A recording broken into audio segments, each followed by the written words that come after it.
ரீசெண்டாக அந்த ரசிகர் மன்றத்தோட கொடியை வேற அறிவிச்சிருந்தாங்க. அது ஒரு மிகப்பெரிய டாக்கை கிரியேட் பண்ணிச்சு. என்ன இவர் விஜய் மாதிரியே இவரும் அரசியல் ஆரம்பிக்க போறாரா, கட்சி ஆரம்பிக்க போறாரா, அந்த எதிர்காலத்துக்கு இப்பவே பிளான் பண்றாரா அப்படின்னா இல்ல, அரசியலுக்கு வர மைண்ட் செட் இருக்கா இல்லையான்னு இப்போ நம்ம வெளிப்படையா நம்ம சொல்ல முடியாது. நிறைய உதவிகள் செஞ்சுட்டு வர்றாரு, அது நமக்கு வெளிப்படையாவே தெரியுது. தனுஷெல்லாம் பார்த்தீங்கன்னா சாதாரணமாக வெற்றி அடையல, நிறைய அவமானங்கள், கேவலங்கள், தடைகள் எல்லாத்தையும் தாண்டி இந்த உயரத்தில் அவர் உட்கார்ந்துருக்காரு. அப்படின்னும் போது அரசியல் ஆர்வம் அவருக்கு இருக்கலாம், இருந்தால் அவர் வரலாம், வந்தால் தப்புன்னு நம்ம சொல்ல முடியாது. ஒரு நாள் கஸ்தூரி ராஜா சார், தனுஷ், அப்புறம் செல்வராகவன் 3 பேருமே நம்ம ஆஃபீஸ்க்கு ஒரு நாள் மாலை தேடி வந்தாங்க. தனுஷ் வச்சு நான் காதல் கொண்டேங்கிற படம் எடுத்திருக்கேன், 2வது படமா. அந்த படத்தினுடைய சாங்கு, ஃபைட்டு எல்லாமே ரெடி ஆயிடுச்சு. நீங்க பாருங்க, அவருடைய டேட்ஸ் அடுத்த படமா நான் உங்களுக்கு தரேன். ஆனா எனக்கு இந்த படத்தை முடிக்கிறதுக்கு 10 லட்சம் ரூபா தேவைப்படுது. அப்ப அந்த ஃபைனான்சியர் சொன்னாரு, யார் சார் தனுஷ்? இதுதான் கேட்டார், யார் சார் தனுஷ்? ஆமா, காம்பினேஷன், அதாவது எம்ஜிஆர் சிவாஜி, அப்புறம் ரஜினி கமல், அப்புறம் விஜய் அஜித். அதுக்கு அடுத்த ஜென்ரேஷனில் பார்த்தீங்கன்னா தனுஷ் சிம்பு அப்படின்னு ஒரு போட்டி வந்தது உண்மைதான். 2 ரெட்டையர்களாக அவங்க சமமாக பேசப்பட்டது உண்மைதான். 2 பேரும் போட்டியாளர்களாக இருந்தது உண்மைதான். தனுஷனுடைய படங்கள்லாம் பார்த்தீங்கன்னா பல படங்கள் தயாரிப்பாளருக்கு, டிஸ்ட்ரிபியூட்டருக்குலாம் பெரிய வெற்றியை கொடுத்த படங்கள், லாபத்தை கொடுத்த படங்கள். சிம்புவை பொறுத்த வரைக்கும் பார்த்தீங்கன்னா நம்ம சிம்புவுடைய திறமை எந்த விதத்துலையுமே நம்ம குறைச்சி மதிப்பிடவே முடியாது. தனுஷ்க்கு ஈக்குவலான டேலண்டான ஒரு நடிகர் தான் சிம்பு, அதில் எந்த சந்தேகம் சொல்ல முடியாது. ஆனால் அவர் எப்படின்னா, அவர் ரொம்ப சோம்பேறித்தனமாக, ரொம்ப லெதார்ஜிக்கா படங்கள் தேர்வு செய்யறதுல, இயக்குனர் தேர்வு செய்யறதுல, கதை தேர்வுல எல்லாத்துலேயுமே எப்படின்னா பின்தங்க ஆரம்பிச்சிட்டார். தனுஷெல்லாம் பார்த்தீங்கன்னா ஆரம்பத்தில் துளுவத இளமை படத்தில் நடித்தப்ப நிறைய விமர்சனங்கள் வந்தது தனுஷ் மேலே. இவரெல்லாம் நடிக்க வந்துட்டார், இவரெல்லாம் என்ன மாதிரியான ஆள், இவரெல்லாம் என்ன மூஞ்சி. பல பேருக்கு தெரியாத ஒரு விஷயம் என்னன்னா, அந்த திருடா திருடி படம் அது அந்த தயாரிப்பாளர் எடுத்து அதை டிஸ்ட்ரிபியூஷன் பேசிஸில் வெளியிட்டார். அந்த படம் ரிலீஸ் ஆனதுக்கப்புறம் மிகப்பெரிய வெற்றி. அப்படி ஒரு வெற்றிலாம் தமிழ் சினிமா பார்த்ததே கிடையாது.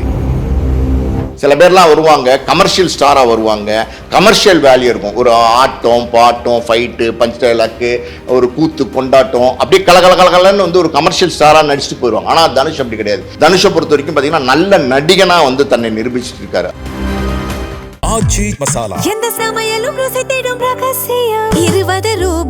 திருவண்ணாமலை மாவட்டத்தின் முதல் பல்கலைக்கழகம் ஏசிஎஸ் கல்வி குழுமங்களில் ஒன்றான டாக்டர் எம்ஜிஆர் பல்கலைக்கழகம் Arani. Courses offered: Faculty of Engineering and Technology, Arts and Commerce, Management Studies, Faculty of Physiotherapy, Pharmacy, Allied Health Science, Faculty of Humanities and Sciences, Viscom and Animation, Design Studies, Faculty of HMCT and Department of Criminology, doctor MGR university Arani. இந்த ஆண்டிற்கான மாணவர் சேர்க்கை நடைபெறுகிறது. Sir வணக்கம். வணக்கம். தொடர்ந்து ஒரு மாசமாவே Tamil cinema இருக்கக்கூடிய நடிகர்ல ஒரு நடிகர் மட்டும் லைம்லைட்ல இருந்துட்டே இருக்காரு. யாருன்னு உங்களுக்கே தெரியும், நடிகர் தனுஷ் அவர்கள். ரசிகர்களை சந்திக்கிறது, மீட் பண்றது, கொடியை அறிமுகப்படுத்துறது, அதுக்கு நடுவில் அவர் நடிக்கக்கூடிய படத்துடைய ப்ராஜெக்ட்ஸுமே அடுத்தடுத்து அப்டேட் கொடுத்துட்டே இருக்காங்க.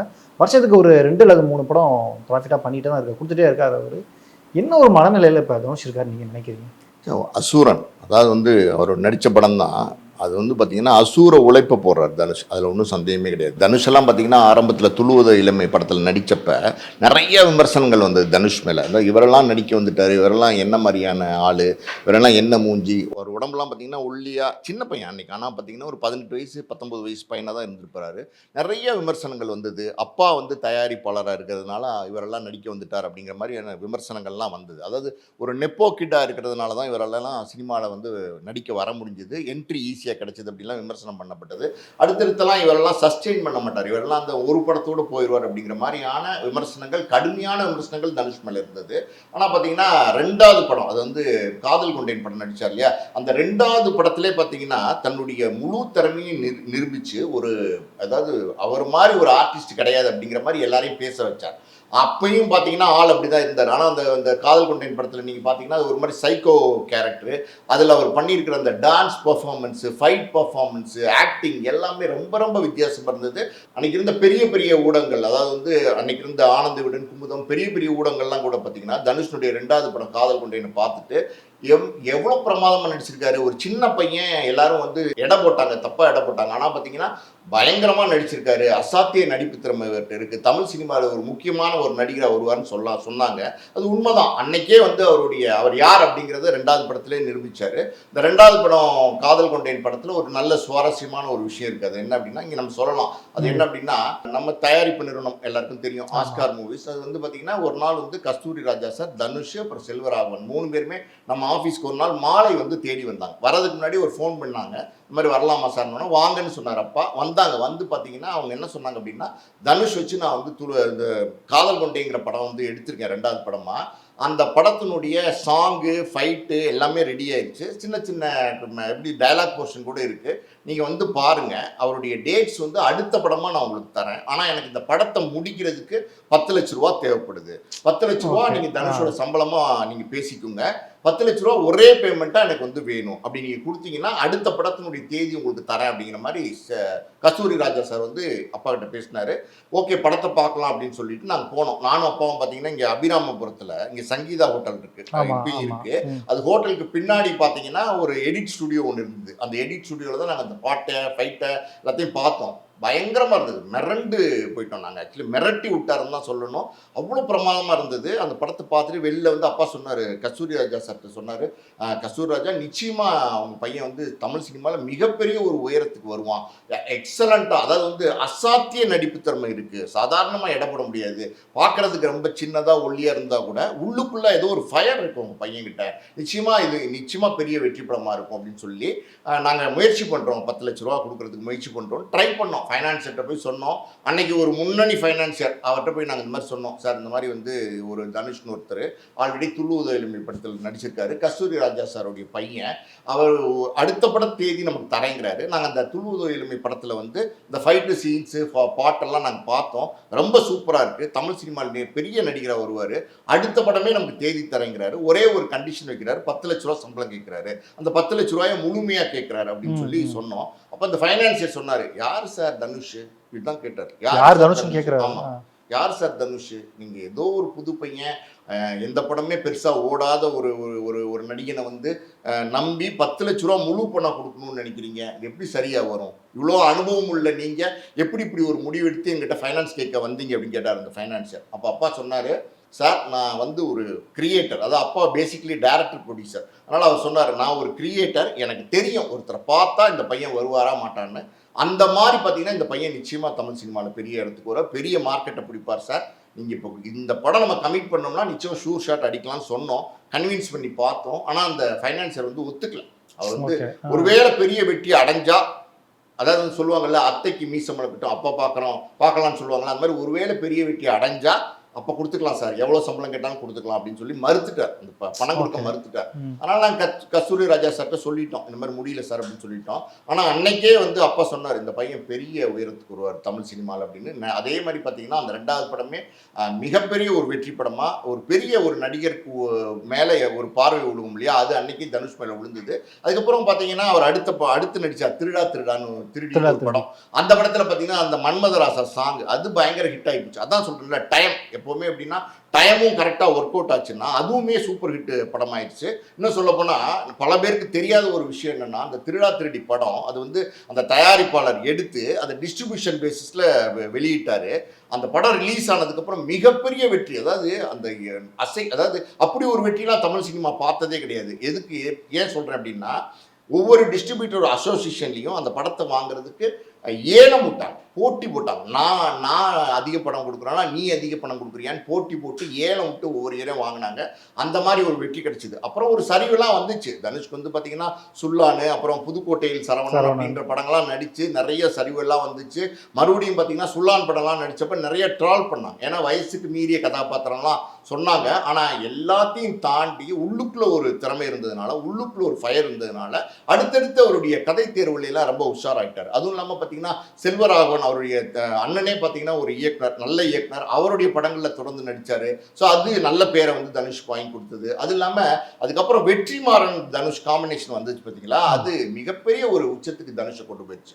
தனுஷனுடைய இவ்வளோ பெரிய வெற்றிக்கு வெற்றிமாறனுடைய பங்கு நிச்சயமாக இருக்காது, எந்த சந்தேகம் கிடையாது. பொல்லாதவன்லேருந்து ஆடுகளம் வேதாளம், அசூரன் எல்லா படங்களுமே பார்த்தீங்கன்னா வெற்றிமாறன் தனுஷ் காம்பினேஷன் வந்து ரொம்ப சூப்பரான படங்களாக இருந்திருக்கு. ஸோ அவருடைய நடிப்பு திறமையை அடுத்தடுத்து ப்ரூவ் பண்ணுறதுக்கு நல்ல நல்ல படங்கள் அமைஞ்சுது. அந்த நல்ல கதைகளை தேர்ந்தெடுத்து நடித்தார். இன்னைக்கு வரைக்கும் பாருங்களேன், தனுஷ் வந்து தமிழ் சினிமாவில் ஒரு அசைக்க முடியாத நடிகராக வந்துட்டார். அதாவது ஒரு ஸ்ட்ராங்கான ஒரு பேஸ்மெண்ட் வந்து போட்டார். அவருக்கு காம்படிட்டர்னே கிடையாது. அவரை வந்து யாருமே வந்து காம்படிட்டர்னு சொல்ல முடியாது. தனுஷ் இப்போ சில பேர்லாம் வருவாங்க, கமர்ஷியல் ஸ்டாராக வருவாங்க, கமர்ஷியல் வேல்யூ இருக்கும். ஒரு ஆட்டம், பாட்டம், ஃபைட்டு, பஞ்ச் டைலாக்கு, ஒரு கூத்து, கொண்டாட்டம், அப்படியே கலகலன்னு வந்து ஒரு கமர்ஷியல் ஸ்டாராக நடிச்சுட்டு போயிடுவாங்க. ஆனால் தனுஷ் அப்படி கிடையாது. தனுஷை பொறுத்த வரைக்கும் பார்த்தீங்கன்னா நல்ல நடிகனாக வந்து தன்னை நிரூபிச்சுட்டு இருக்காரு. அதாவது அசூரன் படத்துல எல்லாம் பார்த்தீங்கன்னா ஒரு ஓல்டு கெட்டப் போட்டு ஒரு அப்பா கதாபாத்திரம், அந்த கேரக்டரை எவ்வளோ பிரமாதமாக உள்வாங்கி பண்ணியிருந்தார் நீங்கள் பார்த்தீங்களா? அதே மாதிரி நிறைய திறமைகள் தனுஷ்க்கு வந்து பார்த்தீங்கன்னா சினிமா பின்புலத்திலேருந்து வந்த நடிகர். ஆனால் அவருக்குள்ள இன்பானா வந்து நிறைய திறமைகள் இருந்தது. இயக்குனராக வந்து உருமாறினார், பாட்டு நிறைய படம் பாடினார், தயாரிப்பாளராக மாறி நிறைய படங்கள் தயாரித்தார். ஸோ தனுஷ் அப்படின்னும் போது இன்னைக்கு தமிழ் சினிமாவில் ஒரு அசைக்க முடியாத சக்தின்னு சொல்லுவாங்களா, தமிழை தாண்டி ஹிந்தி பாலிவுட் போனார், ஹாலிவுட் போயிட்டார், ஹாலிவுட் போனார். எல்லாமே அப்படின்னா அவருடைய திறமை, முழுக்க அவருடைய திறமை.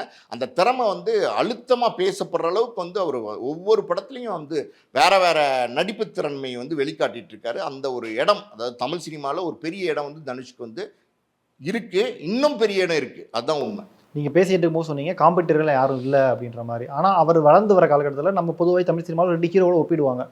ரஜினி, கமல், விஜய், அஜித் அப்படின்ற மாதிரி தனுஷையும் சிம்புவையும் ஒப்பிட்டாங்க. 2 பேரில் யார் போட்டி போட்டு வரா, 2 பேருடைய படங்கள்லையுமே வசனங்கள் மாற்றி இன்டெரக்டாக அட்ராக்ட் பண்ணிக்கிற மாதிரி வச்சுருந்துருப்பாங்க. ஸோ இப்போ வந்து தனுஷ் பார்த்தா லைனப் பார்த்தா வரிசையாக வச்சிருக்காரு. ஆனால் சிம்பு அவர்கள் ரொம்பவும் கம்மியாக தான் பண்ணிட்டு இருக்காரு, செலக்டிவாக தான் பண்ணிட்டு இருக்காரு. சிம்பு இந்த ரேஸ்லேருந்து விலகிட்டாரு, தனுஷ் கூட வந்து எடுத்துக்கலாமா அப்படின்னா? ஆக்சுவலி நீங்கள் சொல்கிற மாதிரி பார்த்தீங்கன்னா அந்த காம்பினேஷன், அதாவது எம்ஜிஆர் சிவாஜி, அப்புறம் ரஜினி கமல், அப்புறம் விஜய் அஜித், அதுக்கு அடுத்த ஜென்ரேஷனில் பார்த்தீங்கன்னா தனுஷ் சிம்பு அப்படின்னு ஒரு போட்டி வந்தது உண்மைதான். 2 ரெட்டையர்களாக அவங்க வந்து சமமாக பேசப்பட்டது உண்மைதான். 2 பேரும் போட்டியாளர்களாக இருந்தது உண்மைதான். ஆனால் ஒரு காலகட்டத்துக்கு அப்புறம் என்ன ஆகி போச்சுன்னா, தனுஷ் வந்து அவருடைய வேகம் வந்து அசூர வேகமாக அவருடைய வளர்ச்சி வந்து அடுத்தடுத்த ஒரு படங்கள் தேர்ந்தெடுக்கிறது, வருஷத்துக்கு 3-4 படங்கள் பண்ணுறது, நிறைய நல்ல கதைகளை தேர்ந்தெடுத்து நடிக்கிறது, டிஃப்ரெண்டான கேரக்டர்ஸை தேர்ந்தெடுத்து நடிக்கிறது, இதெல்லாம் வந்து தனுஷ் பண்ண ஆரம்பிச்சு அவருடைய வெற்றிகளுமே பார்த்தீங்கன்னா பெரிய வெற்றியாக மாறிடுச்சு. மிகப்பெரிய வெற்றி படங்கள் தனுஷனுடைய படங்கள்லாம் பார்த்தீங்கன்னா பல படங்கள் தயாரிப்பாளருக்கு, டிஸ்ட்ரிபியூட்டருக்குலாம் பெரிய வெற்றியை கொடுத்த படங்கள், லாபத்தை கொடுத்த படங்கள். சிம்புவை பொறுத்த வரைக்கும் பார்த்தீங்கன்னா நம்ம வந்து சிம்புவுடைய திறமை எந்த விதத்துலையுமே நம்ம குறைச்சி மதிப்பிடவே முடியாது. தனுஷ்க்கு ஈக்குவலான டேலண்டான ஒரு நடிகர் தான் சிம்பு, அதில் எந்த சந்தேகமும் சொல்ல முடியாது.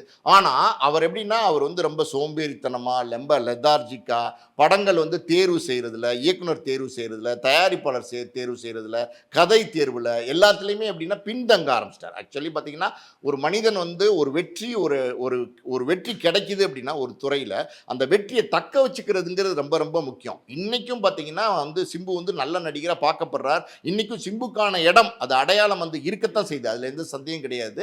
ஆனால் அந்த போட்டியாளர்ன்ற ஒரு பேச்சு இருக்குது பார்த்தீங்களா, அது இன்றைக்கும் தனுஷ்க்கு சிம்புக்கு இருக்குது. ஆனால் அந்த ரேஸில் வந்து தனுஷ் ரொம்ப முந்தி போயிட்டு இருக்காரு, அதான் உண்மை. ஏன் அப்படின்னா இப்போ நம்ம நிறைய லைனப் வச்சிருக்காரு, ஆனால் இவர் கொஞ்சம் ஸ்லோவாக தான் பண்ணிட்டு இருக்க மாதிரி இருக்கு. ரொம்ப ஸ்லோவா கதை தேர்வு பண்றாரு. எல்லாருமே அரசனுக்காக தான் காத்துட்டு நடிக்கிறாரு, அசை போட்டுக்கிட்டே நடிக்கிறாரு. அதாவது வந்து எப்படின்னா ஒரு படம் வந்துச்சுன்னா 3 வருஷம் படமே இல்லாமல் இருக்கு, ஒரு படம் வந்துச்சுன்னா 1.5 வருஷம் படமே இல்லாமல் இருக்கு. இந்த மாதிரி வந்து சிம்பு வந்து பண்ணிட்டே இருக்காரு தொடர்ந்து. அவர் மேலே இருக்கிற குற்றச்சாட்டே இதுதான். அதை வந்து சரி பண்ணாருன்னா மிகப்பெரிய ஒரு உயரத்துக்கு சிம்பு வருவார், அதில் எந்த சந்தேகம் கிடையாது. ஆனால் அதை சரி பண்ண மாட்டேங்கிறார். அசாத்திய திறமை படைத்த ஒரு நடிகர், ஆனால் சில குறைகள் இருக்கு அவர்கிட்ட. இந்த மாதிரி வந்து ஒரு சோம்பேறித்தனமாக வந்து செயல்பட்டு இருக்காரு. அவருக்கு கிடைச்ச அந்த வெற்றி அதை சரியாக பயன்படுத்தாமல் இருக்கார் சிம்பு, அதான் உண்மை. அதனால தான் அந்த கொஞ்சம் பின்தங்கி இருக்கார். அவரும் பார்த்தீங்கன்னா இப்போ வந்து ஃபார்மில் வந்துட்டு தான் சொல்கிறாங்க. அடுத்தடுத்து நல்ல படங்கள் எடுத்து நடிக்க ஆரம்பிக்கிறாரு. ஸோ அவருக்கு இப்போ வரப்போகிற படங்கள் அரசன்லாம் வந்து பெரிய வெற்றியை கொடுக்கும்னு ஒரு எதிர்பார்ப்பு இருக்குது. ஒருவேளை அதெல்லாம் மிகப்பெரிய வெற்றி படம் ஆச்சுன்னா நிச்சயம் சிம்புக்கும் வந்து பார்த்தீங்கன்னா நல்ல ஒரு மார்க்கெட் வரும். இப்போ தனுஷ் அவர்கள் 50 படங்களை தாண்டி போயிட்டு இருக்காரு. 55வது படமாக ஓம் படம் ராஜ்குமார் பேசாமி பண்ணிட்டு இருக்காரு. அடுத்த படங்கள் அப்டேட்லாம் வந்துட்டு இருக்கு. இதற்கு நடுவில் கவனிக்க வச்ச விஷயம் வந்து ரசிகர்களை சந்திக்கிறது. தொடர்ந்து வந்து தன்னுடைய பிறந்த நாளுக்காகட்டும் தொடர்ந்து ரசிகர்களை சந்திக்கிறாரு. ரசிகர் மன்றங்கள் இதெல்லாம் கவனிச்சுட்டு தான் இருக்காரு. இப்போ ரீசெண்டாக அந்த ரசிகர் மன்றத்தோட கொடியை வேற அறிவிச்சிருந்தாங்க. அது ஒரு மிகப்பெரிய டாக்கை கிரியேட் பண்ணிச்சு. என்ன இவர் விஜய் மாதிரியே இவரும் அரசியல் ஆரம்பிக்க போறாரா, கட்சி ஆரம்பிக்க போறாரா, அந்த எதிர்காலத்துக்கு இப்போவே பிளான் பண்ணுறாரா அப்படின்லாம். உண்மையிலேயே அரசியலுக்கு வர மைண்ட் செட்டில் இருக்காரா அவர்? இல்லை, அரசியலுக்கு வர மைண்ட் செட் இருக்கா இல்லையான்னு இப்போ நம்ம வெளிப்படையாக நம்ம சொல்ல முடியாது. ஆனால் வந்து பார்த்தீங்கன்னா, நிறைய உதவிகள் செஞ்சுட்டு வர்றார். அது வந்து நமக்கு வெளிப்படையாகவே தெரியுது. பல பேர் நலிந்த கலைஞர்களுக்கு உதவி செய்கிறார். ஒரு ஒரு பாடகி, அவங்க பறவை முனியம்மான்னு நினைக்கிறேன், அவங்களுக்கு வந்து உதவி செஞ்சார். இன்னொரு பக்கம் பார்த்தீங்கன்னா, அந்த அபினவ்ங்கிற நடிகர் நோய்வாய்ப்பட்டிருக்கும் போது 5 லட்ச ரூபா பணம் கொடுத்தாரு. பல பேர் உடல் நெளிந்த நடிகர்களுக்கு வந்து பார்த்தீங்கன்னா, பண உதவிகள் செஞ்சுட்டு இருக்காரு. பல நல்ல காரியங்கள் வந்து செஞ்சுட்டு இருக்காரு. மறைமுகமாக இன்னைக்கு எல்லா நடிகர்களுமே நிறைய நல்ல காரியங்கள் செஞ்சுட்டு இருக்காங்க. அதான் உண்மை. ஏன்னா கோடிகளில் சம்பளம் வருது. நல்ல விஷயங்கள் செய்யணுங்கிற எண்ணங்கள் எல்லாருக்குமே இன்னைக்கு இருக்கு. அந்த வகையில் பார்த்தீங்கன்னா, தனுஷும் ஒரு நல்ல மனிதராக தான் பார்க்கப்படுறார். நல்ல எண்ணத்தோட நிறைய உதவிகள் வந்து தொடர்ந்து செஞ்சுட்டு இருக்காரு. இப்போ சமீபத்தில் கூட பார்த்தீங்கன்னா, வடபழனியில் இந்த பரணி ஸ்டுடியோ இருக்கு இல்லையா, அதுக்கிட்ட கிட்டத்தட்ட ஒரு 200 பேருக்கு டெய்லி வந்து ஃபுல் மீல்ஸ் போடுறார். பொதுவாக பார்த்தீங்கன்னா, சாம்பார் சாதம், தயிர் சாதம், தக்காளி சாதம் இப்படி தானே போடுவாங்க. ஆனால் ஃபுல் மீல்ஸ் வந்து டெய்லி 200 பேருக்கு தனுஷ் வந்து மதிய வேலையில் போடுறாரு. அது இல்லாமல் ஸ்கூல் பசங்களுக்கு பேக் வாங்கி கொடுக்குறது, நிறைய பசங்களுக்கு படிப்புக்கு வந்து ஃபீஸ் கட்டுறது, நிறைய மருத்துவத்துக்கு உதவி செய்கிறது, இந்த மாதிரி நிறைய நல்ல விஷயங்களை வந்து தனுஷ் செஞ்சுட்டு இருக்காரு. அதுலேருந்து சந்தேகம் கிடையாது. ஸோ அரசியலுக்கு வரலாமா வரக்கூடாதா அப்படின்னா, யார் வேணாலும் அரசியலுக்கு வரலாம். ஒரு ஜனநாயக நாடு. அந்த ஜனநாயக நாட்டில் அரசியல் வந்து நல்லது பண்ணணும் மக்களுக்குன்னு நினச்சி வந்தால் நிச்சயமாக யார் வேணாலும் வரலாம். தனுஷை பொறுத்த வரைக்கும் இன்றைக்கி மிகப்பெரிய ஒரு உயரத்தையும் உச்சத்தையும் அடைஞ்சிட்டார். பெரிய வளர்ச்சி தனுஷை பொறுத்த வரைக்கும். ஸோ அவர் இன்றைக்கும் அவரும் பார்த்தீங்கன்னா 40+ மாறிட்டார். ஒரு மெச்சூர்டு பர்சனாலிட்டியாக மாறிட்டார். நல்ல ஒரு பல தடங்கல்களை தாண்டி வந்தவர். தனுஷெல்லாம் பார்த்தீங்கன்னா சாதாரணமாக வெற்றி அடையலை. நிறைய அவமானங்கள், கேவலங்கள், தடைகள் எல்லாத்தையும் தாண்டி இந்த உயரத்தில் வந்து அவர் உட்கார்ந்துருக்கார். அப்படின்னும் போது அரசியல் ஆர்வம் அவருக்கு இருக்கலாம், இருந்தால் அவர் வரலாம், வந்தால் தப்புன்னு நம்ம சொல்ல முடியாது. சமீபத்தில் வந்து பார்த்தீங்கன்னா, தனுஷ் ரசிகர் மன்றத்தில் வந்து ஒரு கொடியை அறிமுகப்படுத்தியிருந்தாங்க. அதுதான் இப்போ பேச்சு பொருளாக இருந்துகிட்டு இருக்கு. அந்த கொடியில் வந்து பார்த்தீங்கன்னா, தனுஷனுடைய உருவம் நடுவில் இருக்கிற மாதிரி வந்து அந்த கொடியை டிசைன் பண்ணியிருக்காங்க. ஸோ இப்போ தான் அந்த கொடி வந்திருக்கு அப்படின்னு சொல்கிறாங்க. கார்லாம் நிறைய பேர் அந்த கொடியை மாட்டிட்டு போகிறாங்க, தனுஷனுடைய ரசிகர்கள். ஸோ தனுஷ் வந்து அடுத்து உடனே கட்சி ஆரம்பிக்க போகிறார் அப்படின்ற மாதிரி ஒரு பேச்சு நிலவிட்டு இருக்கு. ஆனால் அவங்க என்ன சொல்கிறாங்க அப்படின்னா, தனுஷனுடைய நட்பணி மன்றத்தை சார்ந்தவங்க இந்த கொடி வந்து 10-15 வருஷத்துக்கு முன்னாடியே டிசைன் பண்ணது. ஒவ்வொரு ரசிகர் மன்ற விழா, அந்த மாதிரி நட்பணி மன்ற விழாலாம் நடக்கும்போது இந்த கொடி பின்னாடி நாங்கள் கட்டி தான் இருப்போம். ஆனால் அந்த நேரத்தில் யாருமே அதை கவனிச்சதில்லை. இப்போ வந்து அந்த கொடியை நாங்கள் வந்து புதுசாக அறிமுகப்படுத்திட்டு தான் எல்லாரும் வந்து பேசிட்டு இருக்காங்க. இது ஏற்கனவே இருந்த ஒரு விஷயம்தான் அப்படிங்கிறாங்க. ஆனாலும் இப்போ அந்த கொடியை வந்து கார்ல எல்லாம் கட்டிட்டு போறாங்க. அதெல்லாம் வந்து பார்க்கும்போது அரசியலுக்கு வரப்போறாரோ அப்படின்ற எண்ணங்கள் இருக்கு. இன்னொரு பக்கம் பார்த்தீங்கன்னா, இப்போ வரப்போகுது இல்லையா, இந்த உள்ளாட்சி மன்ற தேர்தல்லாம் வருது இல்லையா, அதுலாம் வந்து தனுஷ் வந்து அவருடைய ஆட்கள் வந்து போட்டியிட போறாங்க, போட்டியிடுங்க அப்படின்னு சொன்னதாகவும் ஒரு தகவல் இருக்கு. அதெல்லாம் எந்த அளவுக்கு உண்மை தகவல்னு தெரியல. ஆனால் அப்படி ஒரு தகவல்லாம் வந்து நிலவிட்டு இருக்கு. அடுத்து தனுஷ் அரசியலுக்கு வருவார் அப்படிங்கிற ஒரு எதிர்பார்ப்பையும் வந்து இப்போ உருவாக்கியிருக்கு. ஸோ ஒரு விஷயம் மட்டும் நம்ம தெளிவாக சொல்லலாம். அது எப்படின்னா, விஜய் அவர்கள் இன்னைக்கு அரசியலுக்கு வந்து பெரிய வெற்றி அடைஞ்சிருக்கார், முதலமைச்சராக வந்திருக்கார். ஸோ அதை பார்த்து இன்னைக்கு நிறைய பேர் வர ஆரம்பிச்சிட்டாங்க. லாரன்ஸ்லேருந்து சூர்யா அரசியலுக்கு வராருங்கிற ஒரு பேச்சு இருக்கு, தனுஷை பற்றி அரசியலுக்கு வராருன்ற ஒரு பேச்சு இருக்கு, அதெல்லாம் சிவகார்த்திகேயன் வராரு அப்படின்லாம் நிறைய வந்து பேரை வந்து இன்னைக்கு சொல்றாங்க. நம்ம வந்து பிரதீப் ரங்கநாதன், கென் கருணாஸை மட்டும்தான் இப்போ விட்டுட்டாங்க. கூடி சீக்கிரம் அவங்களும் வந்து அரசியலுக்கு வராங்கன்னு சொன்னாலும் சொல்லுவாங்க. அந்த மாதிரி நடிகர்கள் வந்து இப்போ அரசியலுக்கு வரலாம் அப்படின்னு நினைக்கிறாங்க, வந்து வெற்றி காணலாம்னு நினைக்கிறாங்க. அது அவ்வளோ சுலபம் கிடையாது. அதாவது விஜய் அவர்களுக்கு கிடைச்ச வெற்றி எல்லாருக்கும் கிடைக்குமா அப்படின்னா அது வாய்ப்பு ரொம்ப கம்மி. அதை மனசில் வச்சுட்டு வரணும். அதாவது வந்து ஒரு தொகுதியில் போட்டிட்டா எம்எல்ஏவா ஜெயிக்க முடியும். ஏன்னா ஒரு சினிமா பிரபலங்களாக இருக்காங்க, அவங்களுக்கான ஒரு நிச்சயமாக மக்கள்கிட்ட வந்து ஒரு பிரபலம் இருக்கும், ஒரு அறிமுகம் இருக்கும், அதனால் ஈஸியாக வந்து ஜெயிக்க முடியும். ஆனால் எல்லாருக்குமே என்னென்னா, முதலமைச்சர் நாற்காலி வந்து இன்னைக்கு கனவாக இருக்குது. அது சாத்தியமாகுமா அப்படின்னா சாத்தியமாகாது. யார் வேணாலும் அரசியலுக்கு வரலான்னும் போது தனுஷுமே அரசியலுக்கு வரணும்னு நினைச்சாருன்னா, மக்களுக்கு நல்லது செய்யணும்னு நினைச்சாருன்னா வர்றது வந்து நம்ம வரவேற்க தான் செய்யணும். ஆனால் அவருடைய அப்பாவான கஸ்தூர்ராஜாட்ட இதை பற்றி பத்திரிகைகள் தொடர்ந்து கேட்கும்போது, அது அவர் கையில் தான் இருக்குது. ஓஎஸ் கார்டனில் வீடு வாங்கணும்னு நினச்சாரு, வாங்கிட்டாரு. அவர் நினைக்கிறத அவர் பண்ணுவார், அது சொல்கிறதுக்கு எனக்கு உரிமை இல்லை அப்படின்ற மாதிரி சொல்லியிருக்காரு. ஸோ ஒரு இக்கு வச்சு தான் பேசுகிறாரு பேசும்போதே. ஸோ கண்டிப்பாக அவரும் வருவார் அப்படின்ற ஒரு கேள்வி எழுதுல.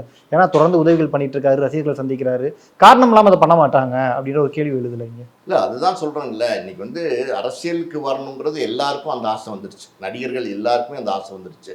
எம்ஜிஆர் வெற்றி அடைந்த காலகட்டத்தில் அந்த நேரத்திலே நிறைய பேர் அரசியலுக்கு வந்தாங்க, பல பேர் வந்தாங்க. அந்த காலத்தில் எஸ்எஸ்ஆர் இருந்தார், அதுக்கப்புறம் மேஜி சுந்தராஜன் வரைக்கும் பார்த்தீங்கன்னா அந்த காலத்திலே அரசியலுக்கு வந்தவங்கலாம் இருக்காங்க, அந்த காலத்து நடிகர்களே. ஆனால் எல்லாருக்கும் அந்த வெற்றி கிடைக்குமா அப்படின்னா அது ரொம்ப கஷ்டம்தான். சிவாஜி கணேசனே அரசியலுக்கு வந்தார், ஆனால் வெற்றி அடைய முடியல. ஸோ அந்த அரசியல் அப்படின்னும் போது அதில் நிச்சயமாக வந்து அது தனித்துறை. அதில் வந்து ஜெயிக்கிறதுங்கிறது அவ்வளோ சுலபமான விஷயம் கிடையாது.